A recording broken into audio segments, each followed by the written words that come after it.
이번 달 수요 예배는 복음으로 새롭게 된 정체성이라는 주제로 계속 말씀을 또 나누고 들으셨는데요. 오늘은 출애굽을 통해서 이스라엘이 하나님의 백성으로 부름받는 장면을 우리가 함께 나누면서 하나님께서 우리를 어떤 사람으로 또 어떤 존재로 부르셨는가, 우리의 정체성이 무엇인가 한번 생각해 보는 시간을 가지려고 합니다. 오늘 함께 읽으신 말씀은 출애굽기 19장인데요. 이스라엘 자손이 출애굽한 뒤에 이제 3개월쯤 지났을 때입니다. 그러니까 이집트에서 탈출해서 나와서 이제 그 광야에 들어선 지 3개월쯤 됐을 때였어요. 이 사람들이 지금 어디에 있냐면 시내 광야라는 곳에 있습니다. 그리고 시내 산 앞에 장막을 치고 있는 상태입니다. 말씀드렸지만 이 사람들이 지금 어디에서 왔다라고 제가 말씀드렸죠? 이집트에서, 애굽에서 온 사람들입니다. 불과 석 달 전까지 이집트에서 노예의 신분으로 바로 왕이 시키는 그런 노역들을 하던 사람들이었습니다. 근데 이 사람들이 이집트에서의 삶을 좀 생각해 보면 지금 이 광야로 나온 세대는 태어날 때부터 이집트의 그 압제 아래에서, 말하자면 그 노예 상태에서 태어난 사람들이었어요. 그리고 이 사람들이 그 삶을 살아가면서 이 삶이 변하지 않을 거라고 여겼을 겁니다. 종으로 태어나서 종으로 죽게 될 것이다 라고 여겼을 거예요. 그런데 지금 이 사람들이 시내산 앞에 장막을 치고 있습니다. 무슨 일이 일어났을까요? 우리가 그 출애굽의 역사를 다 알고 있기 때문에 어떤 일들이 일어났는지는 잘 알고 계실 겁니다. 하나님께서 이 사람들을 그 이집트로부터 꺼내 주셨지요. 처음부터 이 이스라엘 사람들이 탈출을 계획하거나 아니면 이것을 간절히 바란 것은 아닙니다. 무슨 저항 운동을 조직하거나 지하 운동을 하거나 그런 게 아니에요. 하나님께서 부르짖음을 들으시고 먼저 움직이시고 모세를 부르시고 어떻게 해야 될지, 어디로 가야 할지를 알려주셨습니다. 그래서 하나님의 일하심에 이끌려서 이 사람들은 지금 시내산까지 온 겁니다. 이들을 통해서 저는 오늘 한 가지 질문을 먼저 드리면서 말씀을 시작하고 싶습니다. 노예와 자유인의 차이는 무엇입니까? 어떤 사람을 노예라고 부르고 어떤 사람을 자유인이라고 부릅니까? 이 사람들을 올가매고 있는 어떤 쇠사슬 같은 것의 유무라고 생각할 수도 있겠습니다. 그러나 그런 외적인 조건들 말고 노예와 자유인의 더 근본적인 차이는 다른 곳에 있습니다. 말하는 언어의 차이인데요. 노예의 언어는 이런 거예요. 아니, 저는 지금 제 마음대로 결정할 수 없기 때문에 할 수 없습니다. 어쩔 수 없습니다. 그건 좀 어렵습니다. 제가 결정할 수 없습니다. 안 됩니다. 할 수 없습니다. 이런 말들이 노예의 언어입니다.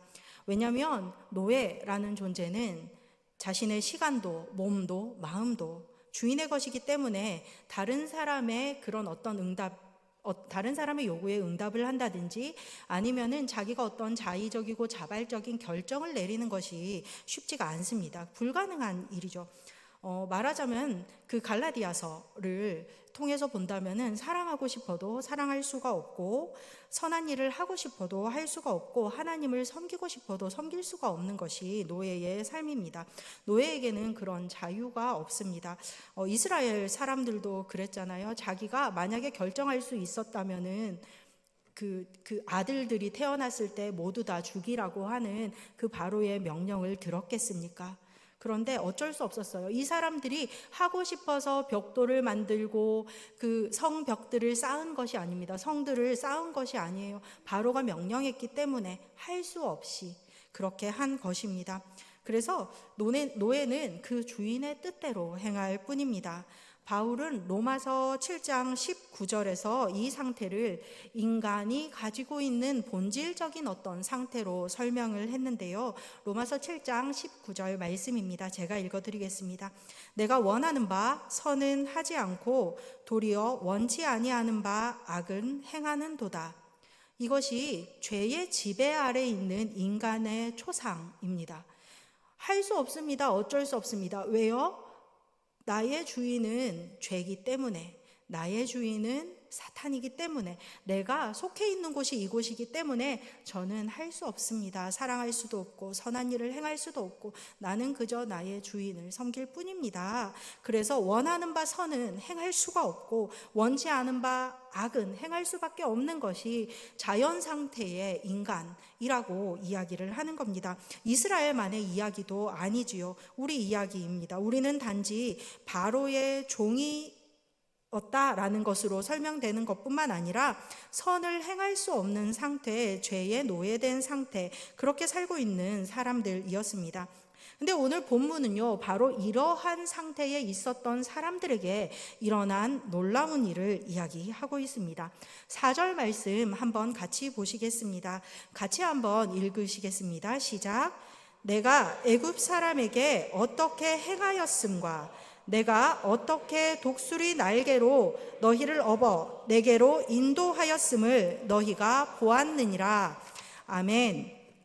하나님께서요, 이 사람들을 불러내셨다라고 이야기를 하시면서 굉장히 놀라운 일이 하나 일어난 거잖아요. 근데 이제 먼저 하신 말씀이 뭐냐면, 어떤 것을 너희가 지금 해야 한다. 내가 너희를 이집트로부터 이끌어냈기 때문에 너희가 무엇을 해야 된다라고 요구하시기에 앞서서 기억을 떠올리기를 말씀하고 계세요. 어떻게 이야기하시냐면요, 너희가 보았느니라 이렇게 이야기하시잖아요. 기억해내어라. 너희가 보고 들은 것, 경험한 것, 그것을 기억해내어라. 이집트에서 일어난 10가지 재앙을 너희가 한번 기억해 보아라. 홍해가 갈라지던 그 밤을 너희가 한번 기억해 보아라. 광야에서 내려준 만나와 메추라기를 너희가 한번 기억해 보아라. 그것을 말씀하십니다. 이 구절에서 이제 우리가 좀 주목해서 보고 싶은 한 부분이 있는데, 내가 애굽 사람에게 이렇게 행하였음과 내가 어떻게 독수리 날개로 너희를 업어 내게로 인도하였음을 이렇게 이야기하고 계십니다. 누구에게로요? 내게로. 하나님께서 말씀하십니다. 우리는 흔히 출애굽의 목적지를 가나안이라고 생각합니다. 하나님께서 그 땅을 주셨다라고 생각을 해요. 더 좋은 땅을 향해서 이동했다. 살 수 있는 땅으로 주님께서 보내셨다. 근데 지금 하나님께서는요, 그것에 앞서서 무엇을 말씀하시냐면요, 출애굽의 목적지는 가나안이 아니라 하나님이다라고 이야기하고 계시는 겁니다. 너희는 내게로 인도되었다. 내가 출애굽의 목적지다. 그냥 단순히 너희 눈앞에 보이는 물리적인 그 땅이 너희의 목적지가 아니다 라고 이야기를 하시는 거예요. 그래서요, 이스라엘은 더 좋은 땅을 찾아서 이동을 한 것이 아니라 완전히 새로운 관계 안으로 들어갔습니다. 바로의 소유에서 하나님의 귀한 백성으로, 이집트의 노예에서 하나님의 군대로 완전히 변화된 관계 안으로 들어간 겁니다. 이제까지 바로를 위해서 살았지만 이제는 하나님을 위해 사는 사람들로 존재가 이동한 거예요. 자유의 목적지는 새로운 땅이라는 공간이 아니라 새로운 관계, 하나님과 하나님의 백성이라는 관계였습니다. 그리고 하나님은 그렇게 당신으로 이끌어내실 때 한 가지 이미지를 사용하시는데, 그것이 바로 독수리입니다. 근데 이 독수리가, 우리가 흔히 독수리의 이미지를 생각하면 이 발톱을 세워서 이렇게 확 낚아채는 것을 생각할 수가 있잖아요. 근데 지금 하나님께서 무엇이라고 말씀하시냐면요, 그 새끼를 등에 업어서 나르는 것 같이 이렇게 이야기를 해주십니다. 그러면 그 어떤 노력도 독수리 새끼는 할 필요가 없습니다. 어떻게 하면 돼요? 그냥 가만히 있으면 됩니다. 그러면 독수리가 업어서 목적지까지 실어 나르는 겁니다. 하나님께서 기억하라 라고 말씀하시면서 너희가 이 모든 과정에서 내가 어떻게 하였는지를 한번 기억하여 보아라. 너희가 무엇을 하였느냐? 하나님의 구원은 바로 이런 것이다. 온전히 하나님의 은혜로, 하나님께서 하시는 그 일 한 가지로 그냥 너희는 가만히 있고 나는 너희를 나의 등에 태워서, 이 날개에 태워서 이 새로운 땅으로, 새로운 관계 안으로 내가 너희를 인도하였다. 나에게로 데려왔다. 이렇게 이야기를 하고 계십니다. 우리는 종종 하나님을 믿는다는 것, 신앙이라는 것을 내가 스스로 하나님께 나아가는 것이라고 생각을 합니다.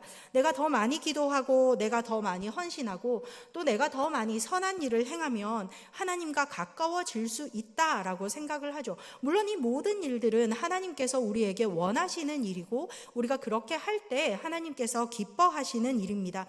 그런데요, 하나님께서는 출애굽 사건을 통하여서 이 모든 것이 사실은 순서가 반대로 되어 있다라는 것을 이야기를 해 주십니다. 하나님께서 먼저 찾아오시고 하나님께서 먼저 행하시고 그 날개 위에 우리는 그냥 얹혀서 여기까지 왔다라고 하나님께서 이야기를 해 주십니다. 바로 여기에서 중요한 일이 시작됩니다. 하나님께서 먼저 행하셨기 때문에 그 구원의 품 안에서 비로소 이스라엘은 하나님의 음성에 응답할 수 있는 사람들이 되었습니다. 스스로 선택하고 스스로 말하고 결정할 수 있는 사람들이 되었습니다. 그래서 하나님께서 건져주신 구원이 먼저이고 그리고 그 응답과 자유는 그 구원의 결과로 우리에게 주어지는 겁니다. 5절과 6절을 계속해서 보시겠습니다. 이 말씀도 중요하니까요. 우리 같이 한번 읽어보시겠습니다. 5절 6절입니다. 시작. 세계가 다 내게 속하였나니 너희가 내 말을 잘 듣고 내 언약을 지키면 너희는 모든 민족 중에서 내 소유가 되겠고 너희가 내게 대하여 제사장 나라가 되며 거룩한 백성이 되리라. 너는 이 말을 이스라엘 자손에게 전할지니라. 아멘. 우리 5절부터 한번 보시면은요, 5절 말씀은 조건문으로 되어 있습니다. 하나님께서 어떻게 말씀하시냐면은요, 너희가 내 말을 잘 듣고 내 언약을 지키면, 신의 산 언약이라고 부르는 굉장히 놀라운 언약의 서두입니다. 그래서 이 말씀이 딱 있으면 우리는 이것을 보는 순간 어떻게 생각하냐면은요, 우리가 잘해야 그 다음이 있는 그런 어떤 조건문으로 생각을 합니다. 근데 이 조건문을 율법으로 읽으면은 이런 결론밖에 나올 수가 없고, 그리고 이것을 생각할 때 우리가 굉장히 마음이 좀 무거워지잖아요. 내 말을 잘 듣고 내 언약을 지키면, 이렇게 생각해 보면 우린 이스라엘 역사를 알고 있으니까 불가능한 일 아닐까 이런 생각을 하게 되는 겁니다. 너무 무겁고 불가능한 요구를 지금 하나님께서 하고 계시는 게 아닐까 이런 생각을 하게 되죠. 그렇지만 이제 우리가 앞에 4절을 한번 생각하면서 전체 문맥을 보신다면요, 4절에서 하나님은 이미 당신이 하신 일을 다 말씀해 주셨어요. 어떻게 업어서 너희를 내게로 인도했는지 너희가 기억하여라. 내가 이 일을 다 하였다라고 말씀을 하셨잖아요. 이스라엘은 이미 구원받은 존재들이고 이미 독수리 날개에 얹혀서 하나님께로 왔습니다. 그리고 이 5절의 조건문은 그런 맥락에서 본다면은요, 조건이 아니라 초대를 이야기하고 계시는 겁니다. 너희가 원한다면 나에게로 부른 이 관계 안에 너희가 머물러라. 이 관계 안에서 너희는 바로 이러한 존재가 된다라고 이야기를 하시는 겁니다. 이제 그래서 하나님께서 이 사람들에게 이 초대를 하시면서 주시는 정체성이 있습니다. 이 정체성들을 하나하나 살펴보시기에 앞서서 우리가 먼저 한 가지를 좀 기억해야 되는데, 이건 뭐냐면 이 사람들이 이집트에서 종으로 있을 때는 단 한 가지도 가능하지 않았던 것입니다. 바로의 종으로 살 때는요, 전혀 기대할 수 없고 꿈도 꿀 수 없었던 그 정체성을 지금 이야기해주고 있습니다. 왜냐하면 이 사람들은요, 바로를 위해서 존재하는 사람들이었기 때문에 그래요. 바로를 위해서 벽돌을 만들고 바로를 위해서 성을 쌓고 이렇게 하던 사람들이었습니다. 근데 이제 하나님께서 이 사람들을 출애굽시키심으로 처음으로 이 모든 것을 할 수 있도록, 이 모든 존재가 될 수 있도록 불러주셨다라는 것을 기억하시면서 이 하나님께서 새롭게 불러주신, 초대해 주신 정체성에 대해서 한번 살펴보겠습니다. 첫 번째가 하나님께서 너희는 내 소유다라고 이야기를 해 주셨는데요. 이게 뭐냐면 새 번역에서는 나의 보물이라고 번역하고 있거든요. 이게 왕이 자기의 개인의 보화들 있잖아요. 보물들을 이제 보관하는 금고에 있는 것을 가리키는 거예요. 왕 개인의 그 금은 보화를 모아놓은 개인의 소유물을 가리키는 말입니다. 세상 모든 것이 다 하나님의 것이에요. 근데요, 하나님께서 특별히 이스라엘을 일컬어서 내 보물이다, 나의 소유다 라고 이야기를 하셨습니다. 그 가운데 특별히 아끼고 소중한 존재가 되었다. 이제 어제까지 바로의 노예였던 이 사람들에게 하나님이 너희는 내가 아끼는 가장 소중한 존재다 라고 말씀하십니다. 종이었을 때 이 사람들은 착취의 대상이었어요. 마치 물건처럼 쓰고 버려지는 존재들이었습니다. 이 사람들의 죽음은 아무런 의미가 없었어요. 괴로움에 가득 찬 울부짖음도 바로에게는 그 어떤 울림도 되지 못했습니다. 그런데 이제 이 사람들은 하나님의 사랑의 대상이 되었다라고 하나님께서 말씀해 주십니다. 그리고 하나님께서 뭐라고 말씀하십니까? 너희는 제사장 나라가 된다라고 말씀하셨어요. 더 놀라운 이야기이죠.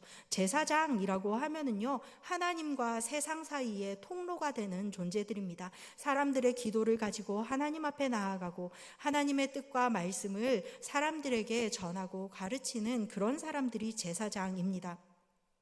왕과 사제만이 신의 뜻을 독점하던 이런 고대 시대에서 하나님은 해방된 노예들 전체를 지금 당신의 제사장으로 부르신다라는 놀라운 선언을 하고 계시는 겁니다.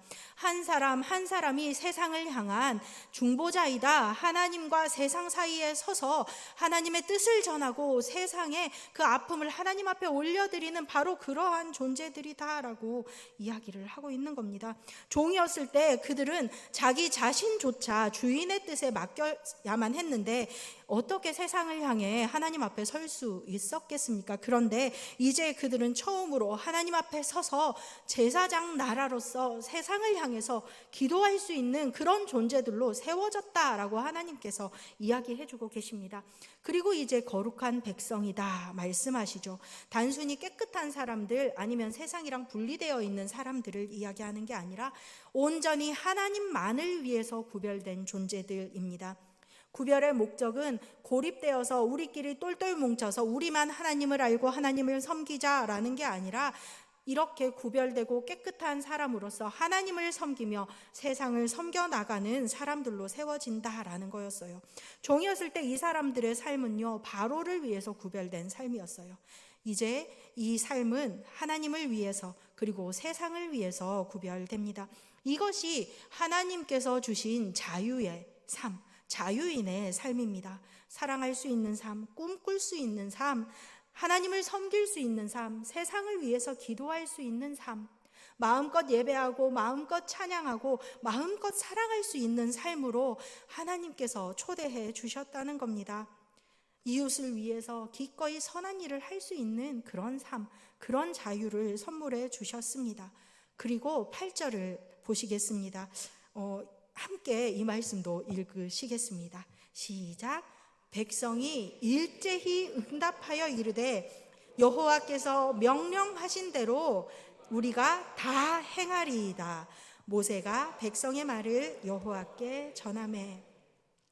아멘. 저는 어쩌면 이 문장이요, 출애굽 전체에서 가장 감동적인 문장이 아닌가 싶은 생각을 해봅니다. 이 사람들을 생각해 보십시오. 제가 지금 끊임없이 말씀드리고 있지만 평생 명령만 받으며 살아온 사람들입니다. 바로가 말하면 따르고 바로가 시키면 했습니다. 자기 입으로 저는 이 성벽을 쌓고 싶습니다. 벽돌을 만들고 싶습니다. 장자를 그냥 다 없애서 이 이집트의 평안을 위해서 힘쓰겠습니다라고 말해본 적이 없는 사람들이에요. 왜냐하면요, 내가 무엇을 하겠습니다, 이것을 선택하겠습니다 라고 하는 것은 자유인의 언어이기 때문에 그렇습니다. 선택을 할 수 있는 사람이 하겠습니다 라고 말할 수 있습니다.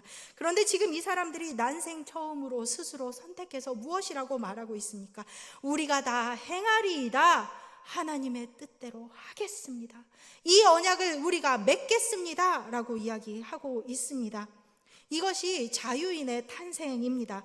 두려움으로 복종하는 것이 아니라 자유로운 마음으로 사랑으로 응답하는 것, 하나님의 구원이 만들어낸 새로운 사람이 지금 시내산에서 탄생하고 있는 것입니다. 그런데 여기까지 오면 너무 감동스럽기는 한데 우리가 한 가지 의문을 가지게 되잖아요. 이스라엘은 정말로 행하리이다라고 한 이 말씀을 지켰습니까? 우리가 알고 있는 이스라엘의 역사는 그렇지 않다라고 대답을 하죠. 모세가 하나님께 십계명을 받아서 산에서 내려오기도 전에 이스라엘이 이미 금송아지 만들고 있었습니다. 행하리이다라고 응답한 지 얼마 지나지 않아서예요. 이건 그냥 단지 도덕적으로 실패했다라던가 의지력이 약하다라는 것을 떠나서요, 인간 존재가 본연으로 가지고 있는 문제를 드러내는 겁니다. 그게 뭐냐면 하나님께서 자유를 주셔도, 자유를 얻었어도 이 자유 안에서 살아갈 능력이 인간에게는 없다라고 지금 이야기를 하고 있는 겁니다. 그래서 이 실패가요, 이스라엘 역사 전체에서 반복이 되는데, 사사기 사이클이라고 이야기하는 사사기의 끊임없는 악순환 있고요, 왕정이 어떻게 부패해 갔는지 우리가 보았고요, 아시리아의 북이스라엘이 멸망하는 것과 그리고 이제 남유다가 바벨론에 의해서 멸망하는 것, 예언자들이 아무리 소리치고 하나님의 말씀을 전하여도 끊임없이 우상 숭배하고 불의를 행했던 이스라엘 모습을 우리가 알고 있습니다. 하나님의 백성이라는 정체성을 받았지만 그 정체성에 합당하게 살아가는 것을 번번이 실패해 왔다라는 거예요. 자유를 얻었지만 자유인으로 살 수 있는 힘이 없었습니다. 사도 바울이요, 이거를 갈라디아서 3장 24절에서요 이렇게 설명합니다. 제가 읽어드리겠습니다. 이같이 율법이 우리를 그리스도께로 인도하는 초등교사가 되어 우리로 하여금 믿음으로 말미암아 의롭다함을 얻게 하려 함이라. 아멘. 율법은요, 우리가 어떻게 살아야 하는지를 가르쳐 줬습니다. 근데 무엇을 율법이 우리에게 주지 못했냐면요, 그렇게 살 수 있는 능력 자체를 주지는 못했다는 거예요. 하지만 이스라엘이 실패했다고 해서 하나님의 계획이 끝이 났다거나 자유인의 탄생이 아무런 의미가 없었다라는 것은 절대로 아닙니다. 하나님은 이 모든 과정과 순간순간을 통하여서 진정한 자유인이 어떻게 해서 태어날 것인가를 다시금 만들어가고 계셨습니다. 더 깊은 구원의 완성을 향해서 가야 된다라는 것을 보여주고 계신 겁니다. 갈라디아서 4장 4절과 5절은 그래서 이렇게 이야기를 합니다. 때가 참에 하나님이 그 아들을 보내사 여자에게서 나게 하시고 율법 아래에 나게 하신 것은 율법 아래에 있는 자들을 속량하시고 우리로 아들의 명분을 얻게 하려 하심이라. 아멘. 때가 참에 하나님께서는 차근차근 하나님의 때에 따라서 이스라엘의 긴 역사, 실패와 회복의 반복된 역사, 예언자들의 목소리, 그 모든 것을 통하여서 하나님의 때를 준비해 오고 계셨습니다. 그래서 그 걸음이 한 걸음 한 걸음 갔을 때에 이제 그것이 그리스도에게서 완전히 성취되는 것을 보여주고 계십니다. 그리스도께서 오셔야 한다라는 것을 이 모든 일들이 보여주고 있는 겁니다. 그리스도께서는 이스라엘이 진정으로 걸어야 했던 참된 자유인의 삶을 직접 보여주셨습니다. 광야에서 40일 동안 시험 받으셨지만 그 시험에 넘어지지 않으셨습니다. 사람이 떡으로만 사는 것이 아니라 하나님의 입에서 나오는 모든 말씀으로 사는 존재라는 것을 온몸으로 보여주셨습니다. 십자가 앞에서 이 잔을 내게서 지나가게 하옵소서라고 기도하셨지만 끝내는 그러나 아버지여 나의 뜻대로 하지 마옵시고 아버지의 뜻대로 하시옵소서라고 순종하셨습니다. 이렇게 완전한 순종으로 완전한 사랑으로 십자가에서 이스라엘이 완성하지 못했던 이 언약을, 이스라엘이 끝끝내는 지키지 못했던 이 약속을 그리스도께서는 십자가에서 완성해 주셨습니다. 그분은 우리의 모든 죄의 결과를 십자가에서 대신 지시고 당신의 몸을 내어주셔서 우리를 진정한 자유인으로 태어날 수 있도록 해주셨습니다. 그리고 그리스도의 그 구원의 완성이 여기에서 끝나지 않고 그리스도께서 이루신 그 모든 것이 우리 안에서 살아 역사하도록, 그렇게 살아갈 수 있도록 성령님을 보내주셨습니다. 이것이 이스라엘이 시내산에서 얻었던 그 자유의 외침과 우리가 그리스도를 통하여서 얻은 자유의 결정적인 차이입니다. 이스라엘은 행하겠습니다 라고 말할 수 있게 되었지만 그렇게 살아갈 힘이 없었습니다. 그 힘은 밖에서 주어지는 율법에 의해서는 생겨나는 것이 아니었기 때문에 그렇습니다. 우리 안에 오셔서 우리를 새롭게 하시는 성령의 능력으로, 우리를 참으로 자유롭게 하여 주시는 그리스도의 십자가의 능력으로 가능한 일이었습니다. 그래서 바울은 갈라디아서 5장 16절에서 이 성령의 능력에 따라서 행할 것을 이렇게 이야기하십니다. 함께 읽으시겠습니다. 시작. 내가 이르노니 너희는 성령을 따라 행하라. 그리하면 육체의 욕심을 이루지 아니하리라. 그리고 이제 25절 말씀입니다. 만일 우리가 성령으로 살면 또한 성령으로 행할지니. 아멘. 그리스도로 말미암아 얻은 자유를 어떻게 살아갈 것인가? 성령의 능력으로 이 모든 일들이 가능하다라고 말씀이 가르쳐 줍니다. 그래서 성령으로 산다라고 할 때 우리가 생각하는 그런 신비체험, 그런 것들을 넘어서 더 중요한 것들 이야기를 하고 있는 겁니다. 그냥 단순히 방언을 말하는 것, 환상을 보는 것, 능력을 행하는 것, 이런 것들도 성령님의 하시는 중요한 일들 중에 하나지만 더 중요한 것은요, 이제 우리 스스로가 할 수 없었던 것, 즉 사랑하고 선을 행하고 하나님을 섬기고 하나님께서 말씀하신 이 모든 율법들, 하나님 사랑하고 이웃 사랑하고 하나님 뜻대로 살아가는 이 모든 일들을 성령님께서 우리 안에서 가능하게 해주신다는 겁니다. 이스라엘이 끝내는 가지지 못했던 이 놀라운 힘을 가질 수 있도록 되었다라고 말씀이 우리에게 증거해 주십니다. 아우구스티누스는요, 여러 이제 자신의 글에서 타락한 인간의 상태를 어떻게 얘기하냐면요, 죄를 짓지 않을 수 없는 상태라고 얘기합니다. 어떤 상태라고요? 죄를 짓지 않을 수 없는 상태. 이걸 또 다른 말로 노예의지라고 부르는데요. 이게 뭐냐면은 우리가요, 예수님 알기 전에는요, 성령의 능력으로 살아가기 전에는 무엇이 자연스러운 거냐면은요, 죄를 짓는 게 되게 자연스러운 일이라는 거예요. 사과나무가 사과 열매를 맺는 것처럼 죄인으로 태어났기 때문에 죄를 짓는 게 자연스러워요. 그래서 이것이 노예의지, 선을 행할 수 있는 능력이 없는 그런 노예의지라고 아우구스티누스는 말합니다. 근데요, 그리스도를 통하여서 자유롭게 된 사람에게 어떤 사람이냐면요, 선을 행할 수 있는 자유의지를 회복한 사람이라고 얘기합니다. 선을 행할 수 있는 능력. 여기에서 선이라는 것은 하나님의 뜻을 이야기하는 겁니다. 단순히 그냥 착한 일을 하는 것을 넘어서 하나님의 뜻을 행하는 거예요. 그래서 복음이 주는 자유는요, 선택지가 많아진다라는 뜻이 아니에요. 내가 이것도 할 수 있고 이것도 할 수 있고 이것도 할 수 있고 내 마음대로 살아도 돼, 이것을 이야기하는 게 아니고요, 선을 행할 수 있는 능력 자체가 회복되는 것. 그래서 무엇을 선택할 수 있게 되냐면요, 하나님의 뜻, 선을 선택할 수 있게 되는 것. 이것이 복음의 능력이다라고 이야기를 하는 겁니다. 그래서 바울이 갈라디아서 5장 1절에서 이렇게 얘기하는데요. 왜냐하면 이렇게 얻은 자유가 너무나 소중하기 때문에 그렇습니다. 함께 읽습니다. 시작. 그리스도께서 우리를 자유롭게 하려고 자유를 주셨으니 그러므로 굳건하게 서서 다시는 종의 멍에를 매지 말라. 아멘.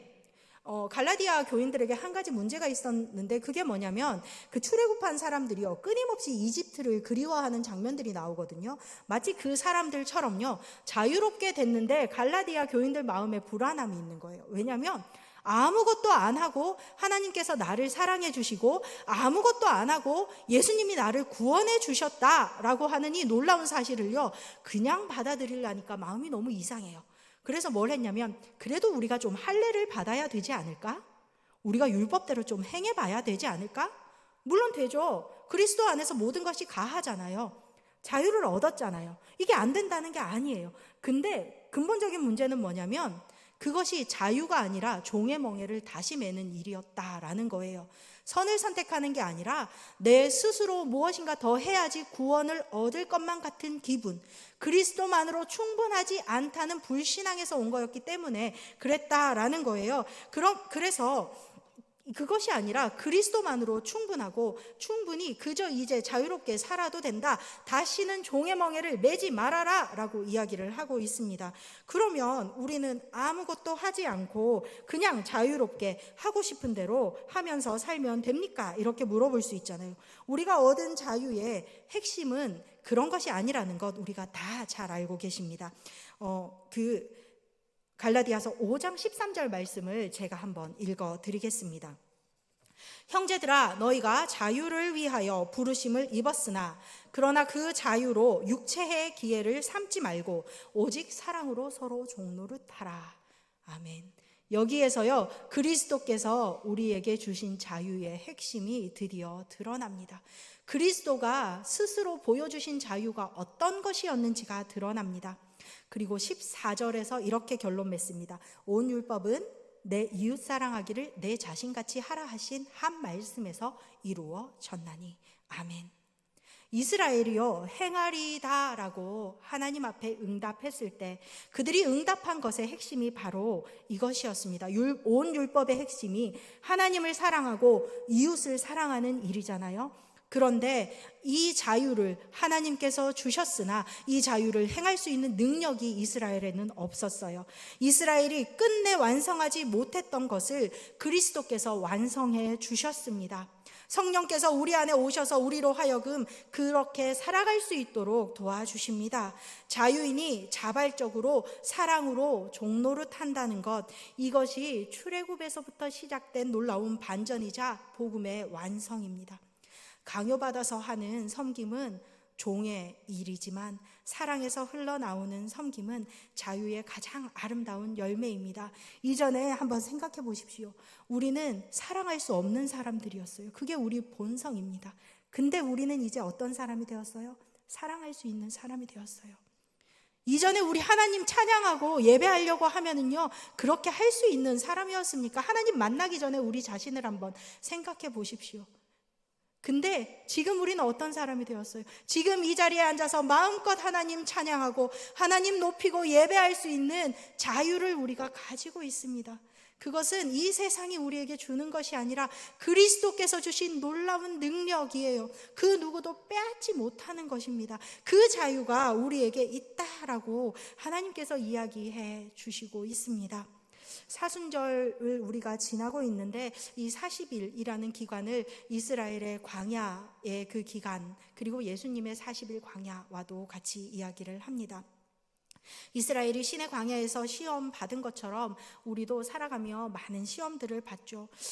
이스라엘 사람들은 이집트에서 고기 가마를 그리워했어요. 우리가 애굽 땅에서 고기 가마 곁에 앉아 있던 때와 떡을 배불리 먹던 때에 여호와의 손에 죽었더라면 좋았을 것을, 이런 이야기를 합니다.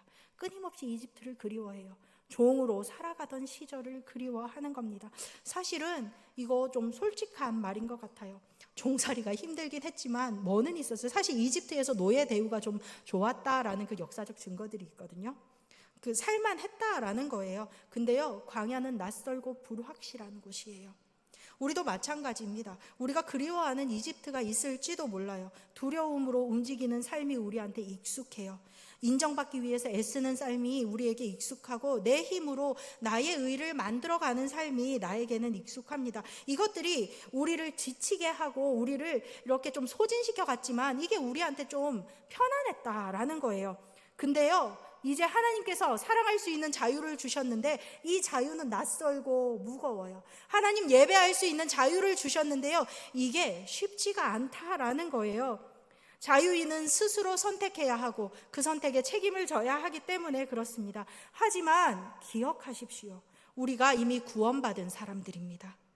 이스라엘이 어린 양의 피로 이집트에서 건짐받았듯이 우리는 어린 양 되신 예수 그리스도의 피로 죄의 종살이에서 건짐받은 사람들입니다. 이스라엘이 실패했던 그 자리에 그리스도께서 서셨고 그들이 완성하지 못했던 것을 십자가에서 완성하셨습니다. 그리고 성령께서 우리 안에 오셔서 우리 홀로는 살아갈 수 없었던 그 자유를 이제 살아낼 수 있도록 우리와 함께하여 주십니다. 그래서 이제 우리는 사랑할 수 있고 두려움 때문이 아니라 먼저 사랑하신 하나님의 사랑으로부터 흘러나오는 그 사랑으로 이웃을 사랑할 수 있고 그리고 하나님을 사랑할 수 있습니다. 선한 일 할 수 있고요. 누가 봐주지 않아도, 칭찬하지 않아도 하나님께서 주시는 마음으로 선한 일을 행할 수 있습니다. 성령께서 우리 안에 그 일을 가능하게 하시는 거예요. 그래서 이제 하나님을 섬기는 삶으로도 기꺼이 나아갈 수 있게 됩니다. 예배가 의무가 아니라 응답이 될 수 있고, 우리의 일상이, 우리가 서 있는 자리가, 우리의 관계 하나하나가 하나님을 섬기는 자리가 될 수 있습니다. 이것이 제사장 나라의 삶입니다. 이스라엘이 시내산 아래에서 처음으로 행하리이다 라고 말했던 그 고백을 이제 우리는 그리스도께서 하신 그 일 아래에서 성령의 능력 안에서 진정으로 하나님, 제가 그렇게 하겠습니다 라고 말할 수 있게 된 겁니다. 우리는 하나님의 소유입니다. 세상을 위한 제사장입니다. 거룩한 백성입니다. 그리고 이 모든 정체성의 뿌리에 한 가지 사실이 있습니다. 우리가 구원받은 백성이라는 그 놀라운 은혜입니다. 하나님께서 먼저 우리를 불러서 하나님께로 이끌어 주셨습니다. 성령께서 우리 안에 오셔서 우리를 자유인으로 살아가게 하셨습니다. 이사순절 광야의 길을 걸으실 때에 이것을 기억하셨으면 좋겠습니다. 우리가 누구인지 기억하십시오. 하나님을 향한 사랑이, 그 자유가 우리를 움직이게 될 것입니다. 성령께서 주신 자유를, 예수 그리스도께서 완성하신 이 놀라운 자유를 마음껏 살아가시는 우리 여러분 한 분 한 분 되기를 축복합니다.